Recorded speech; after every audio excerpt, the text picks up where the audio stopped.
நம்ம இந்த சீரீஸில் வாழ்வியல் பரிகாரங்களை பற்றி பார்க்க போகிறோம். ஸோ நிறைய பேருக்கு பார்த்தீங்கன்னா சொந்த தொழிலில் வந்து ஜெயிக்க முடியாமல் இருப்பாங்க. சொந்த தொழிலில் ஒரு விருதி கிடைக்காம இருக்கும். அப்போ அவங்க என்ன செய்யணும் அப்படின்னா 10ஆம் பாவத்தை அவங்க ஆக்டிவேட் பண்ணணும். அப்போ 10ஆம் அதிபதி அவங்களுக்கு எந்த நட்சத்திரத்தில் நிற்குதுன்னு பார்க்கணும். அந்த நட்சத்திரத்தோட உணவை அவங்க ரெகுலராக தானம் பண்ணிட்டு இருந்தாலே அவங்களுக்கு அந்த தொழில் ஸ்தானம் அப்படிங்கிறது வலிமை பெற ஆரம்பிச்சிடும்.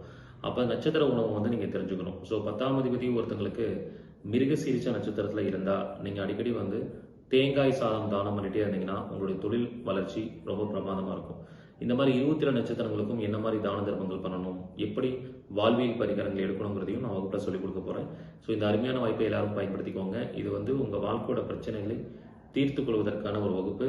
அது மட்டும் இல்லாமல் இந்த வகுப்பில் கலந்துக்கிற எல்லாருக்கும் 500 கோல்டன் வாழ்வியல் பரிகாரங்களை வந்து உங்களுக்கு கொடுக்க போகிறேன். மதிய அறுசுவை உணவு வழங்கப்படும். மேலும் இந்த வகுப்புல பழைய மாணவர்கள், மாற்றுத்திறனாளிகள், மூத்த குடிமக்களுக்கு கட்டண சலுகையும் உண்டு. முதல்ல ஜாயின் பண்ற 100 நபர்களுக்கு மட்டுமே அனுமதி. அதனால சீக்கிரமா கீழே இருக்கிற நம்பர் கான்டாக்ட் பண்ணி முன்பதிவு பண்ணிக்கோங்க. நன்றி, வணக்கம், வாழ்க வளமுடன்.